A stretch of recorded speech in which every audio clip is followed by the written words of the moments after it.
I know lunch is beckoning, right? Right after the session is lunch. It's a hard slot to be as a speaker, but hopefully we'll keep the energy up, and you'll be able to go eat and enjoy the rest of your day. How's you all been enjoying the conference so far? Good, yeah, some good lessons you've learned. A little overwhelming, like lots of ideas and things. So hopefully the session today will give you some more ideas, but a framework to help you integrate some of the things that you've learned so far. So we still have a minute or so. Come on in, grab some seats at the front. You know, as teachers, we like our students to be in the front row.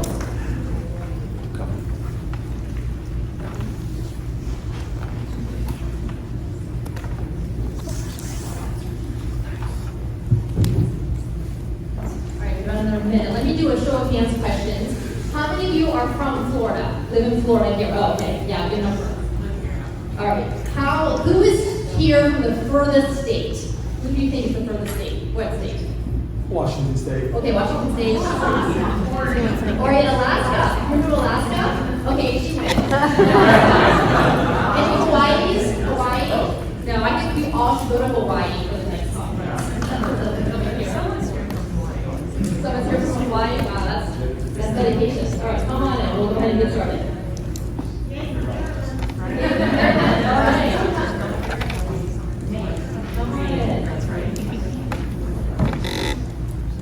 All right, 12 o'clock, let's go. So hi everyone, my name is Carol Cox. I teach marketing and business classes at Full Sail University, which is here in Winter Park, the Orlando area. I've been teaching there for over 15 years. Really the inaugural set of faculty who launched our internet marketing program way back in 2008. And so I'm going to talk today about helping our students use AI to review and approve their assignments before they submit it, which saves us a lot of work and a lot of headache, but really does some surprising things for them, which I did not anticipate when I initially had them start using AI. So this is how a lot of teachers felt when ChatGPT came out, right? Especially English, history, communications. So my master's and PhD program is in European history. So I saw ChatGPT and I was like, wow, I don't know what English and history teachers are going to do anymore. I don't know what I would do if I was teaching those classes. So I know that's how a lot of us felt, but you're all here, so you've probably come on board. But as someone who has a background in technology and marketing, as I also do, this is how excited I was, and my cat was, when ChatGPT came out November 30th of 2022. And I also had my own company. I was like, oh my God, I don't have to write my own blog posts anymore. I don't have to write my own podcast show notes anymore. I can just have ChatGPT do it all. Of course, that's not quite the case. It doesn't do a great job because you give it a lot of background context and information to get it to do what you want. But I was very excited, so excited, that Christmas break, so Christmas break of 2022, I revamped both of the classes that I teach. That's how I spent my Christmas day, revamping my classes for the January start date, because I knew my marketing and business students absolutely had to understand how AI was going to impact their careers, but also I had to figure out how to outsmart my students, and I did until a few months ago when they started outsmarting me, and I'm going to show you what happened when I did.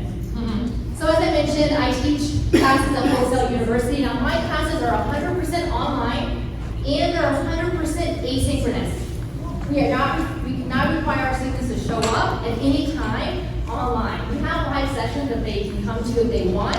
It's 100% asynchronous. That's our value proposition and our promise and our accreditation to them, which makes it great for them. Some of them are that traditional college age, 18 to 24, but a lot of them are in their 30s and 40s and even older, coming back to school to get their bachelor's and master's degree in a field like marketing and business that they've already been working in, but they want to get that degree, they want to learn those skills. So that's what I teach at Full Sail. I also have a background in software development. I was a software programmer 20 plus years ago, did big projects for Fortune 500 companies, so I have a technology bent. My current business is called Speaking Your Brand, and I also have a podcast of the same name that I've been doing for 7 years. My master's degree and PhD program were at Emory, as I mentioned, in European history. Go Gators. My bachelor's is from University of Florida. No, not good. Okay, well. So I'm going to talk a little bit about my teaching philosophy before AI and after AI, a framework that you can use for integrating AI into your learning assignments, some examples of what I have found and what students have learned. What surprised me And if you can't beat them, I've had to rework some assignments that I was not expecting to. So here's my teaching philosophy for my students, and you may be very similar. So number one, because we are a real-world education at Full Sail University, we're teaching our students things that are going on in the industry right now. So in marketing and business, what are the industry standard tools and best practices? So obviously AI had to become a part of that. We really want them to learn and practice the discipline. I also am a big believer in having them learn from each other. Our previous speaker mentioned about peer review and how sometimes students can be even more brutal or more honest with each other than even us as teachers. And so I really have seen the value not only of them getting feedback from each other, but learning how to give good feedback to each other. So that's something that I incorporate. And also, especially with marketing, and even marketing nowadays with AI, but even over the past 15 years, how much it changes every single year, whether it's Google's algorithms and SEO or social media marketing and so on. So how to continuously improve their skills. So that has been my teaching philosophy. Also, I know as educators, we want our students to complete their work, do a good job on the work, submit it on time, do all the things we want them to do, but we also want them to understand how to improve their work and their skills when we're not there. When we're not there to grade them, because we have to get a grade on their assignment, but how to actually use a lot of these tools and use this continual nature of learning to improve what they're doing before they submit to us. So here's a framework that I've created. I love creating frameworks for anything that I do. So here's a framework that you can take a picture of here of what I've been using for a good number of the assignments that I do in my 2 classes. So the first thing is that when they're working on a particular assignment, they describe what it is they're doing. So they come up with a business idea in the first class that I teach, whatever business they want to create.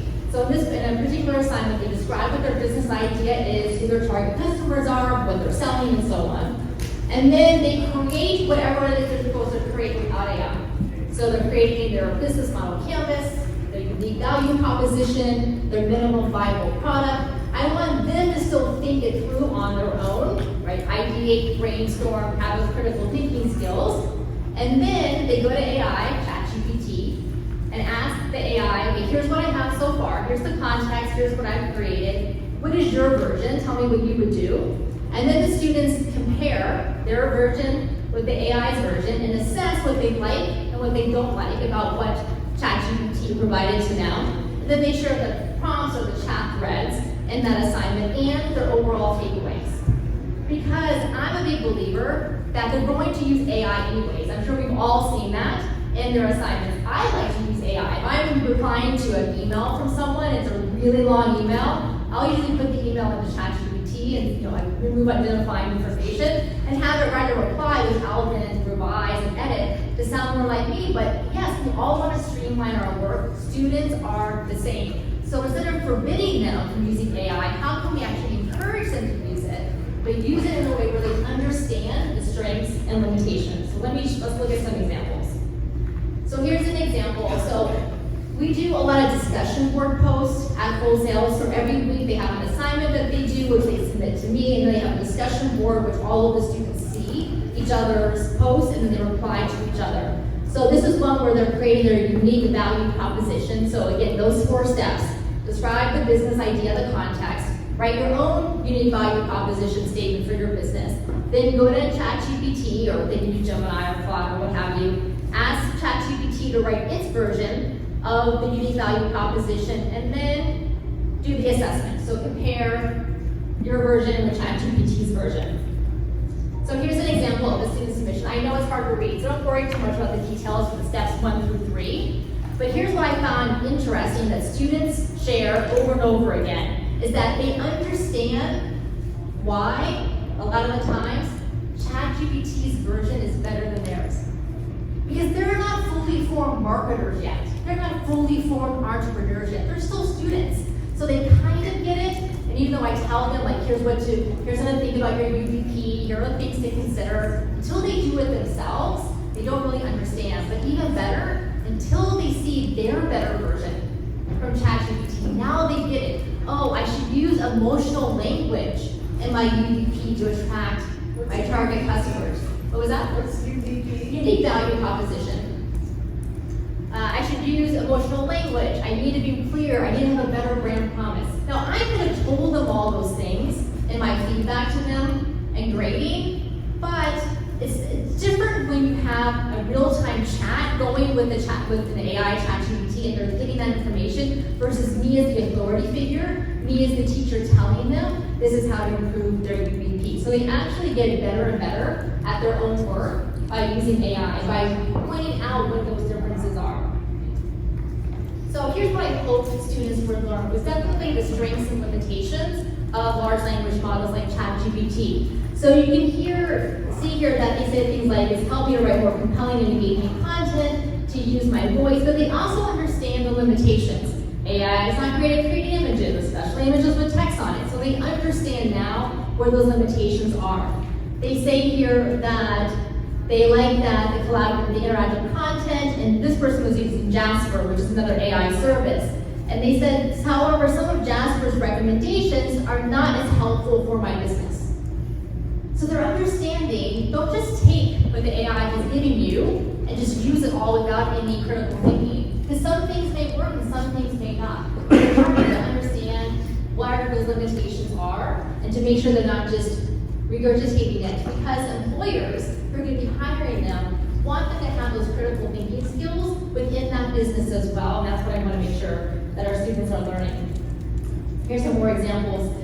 This was kind of funny. So this was a personal brand statement that the students had to write. So a personal brand statement about themselves. Then they fed it to ChatGPT and have ChatGPT give some improvements to it.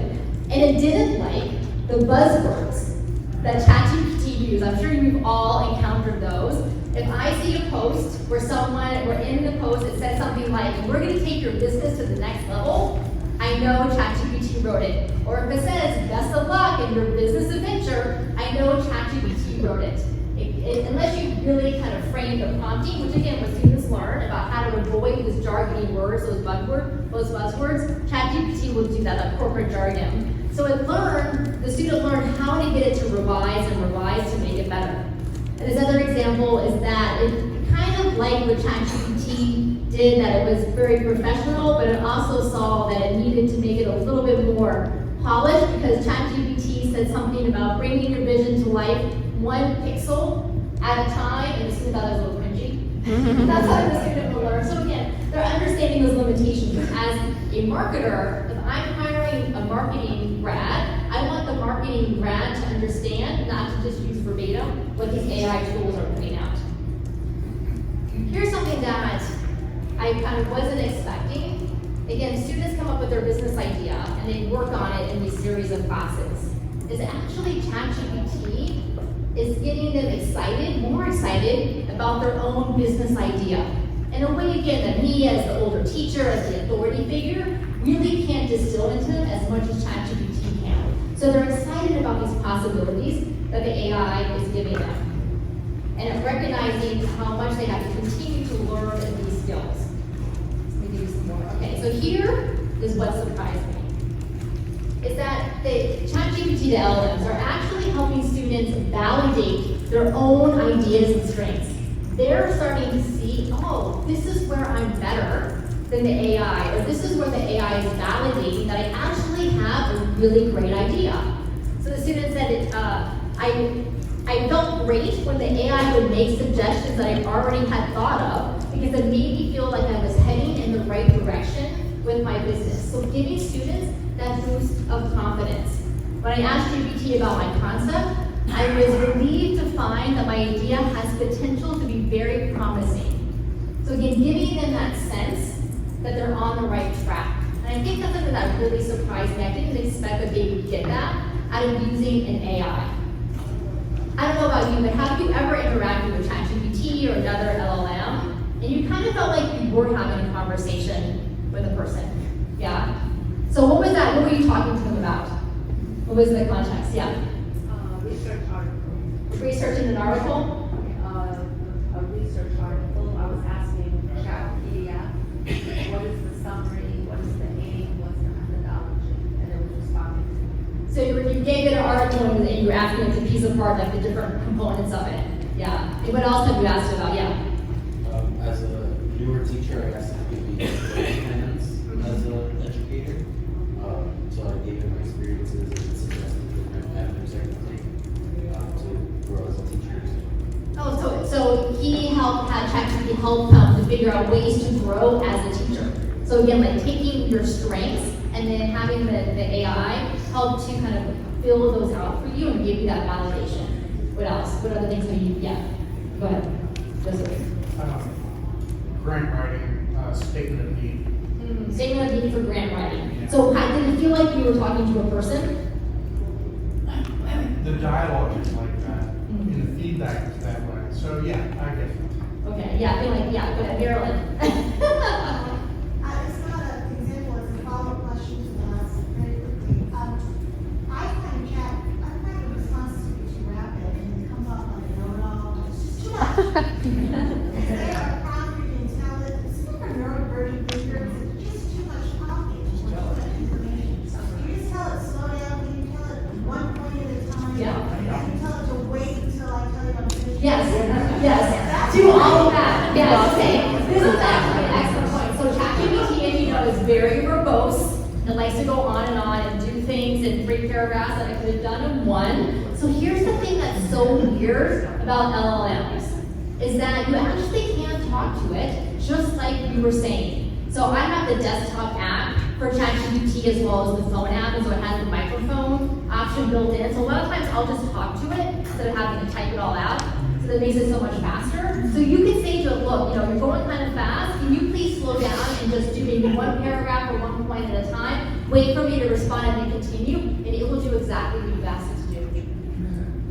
Yeah, it's amazing. Okay, go ahead. I've asked, what does it feel like to use the product or to have it, and it responds with emotions that are believable? Yeah, it does. So I did a presentation last year at MACON, the Marketing AI Conference, and I asked ChatGPT, this was back last summer, I said, can you create a story about a speaker who's getting ready to speak at a conference and how to handle nerves?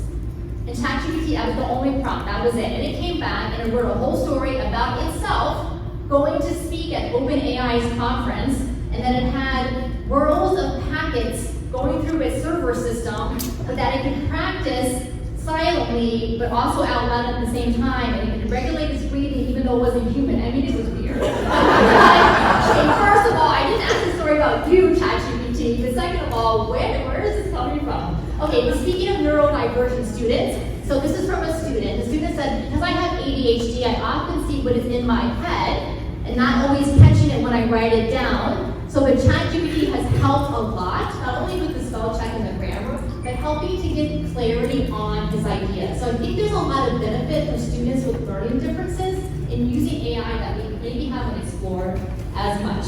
Okay, so again, it's that framework that I showed you earlier about thinking about how to integrate AI into some of your assignments. So think about which assignments can you modify if you haven't already to integrate the use of AI. So as I mentioned earlier, I thought I had outsmarted my students. I put the gate up, they can't use AI. No, they found a way around the gate. So back in 2023, I was smarter than my students. A lot of them hadn't played around with ChatGPT until they came to my class. I was like, okay, I got this. Right, I'm going to show them this shiny new thing, and they're going to use it exactly as I tell them to, and not going to use it for any other assignments, which they did for a while until earlier this year, so a year or so after ChatGPT came out. They all have been using it for a lot more things, and then I started getting discussion board posts and reply posts. Oh, they were beautiful, long, comprehensive, full of lovely content, but incredibly boring, and no one wants to read that. Students don't want to read each other's discussion board posts that are a mile long. So I said, okay, if I can't beat them, I gotta join them. I gotta figure out how to rework these posts. So here's the old post. They would say things, I really enjoyed reading your post, it was really good, blah, blah, blah, right? And then like, all the fancy words that came from ChatGPT, I'm like, no, that's not gonna work. So then I had to get smart. So now for the reply posts, I make them use AI. So I want them to do the work, but they have to show their work. So I have to go to perplexity.ai, which is kind of like a Google search engine plus LLM combined together. They have to take the other student's business idea and then go to Perplexity, find some news articles about it, give them some takeaways. So again, I'm helping them use AI, but doing it in a way where they have to do the work. They can't just copy and paste from ChatGPT. But they really enjoy it. They're learning from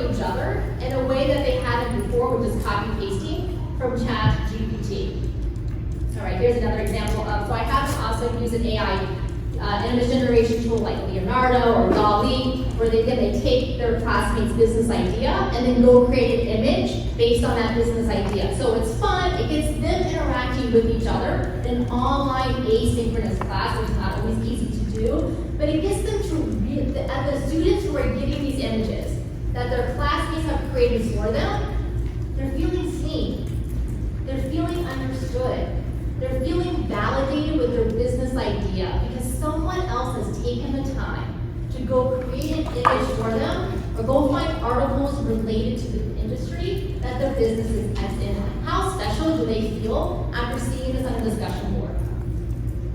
So here's some images that they created for each other using AI tools. The other thing I have them do is share personal stories. If I don't want to use AI, they have to share a personal story about that business instead. All right, so I know we're almost out of time, so I really feel like it's our responsibility to educate our students about AI no matter what industry that they are in, because employers are going to be looking to that as we see about these surveys. So consider your own teaching philosophy, adopt that framework for AI integrated learning. And if you're interested in learning more, my podcast is called Speaking Your Brand. I do episodes on AI, but lots of other topics as well. And don't forget to connect with me on LinkedIn. If you do want a copy of these slides, message me on LinkedIn, and I'm happy to send them to you. And I'm happy to stay for a few minutes before lunch to answer any questions. Thank you so much.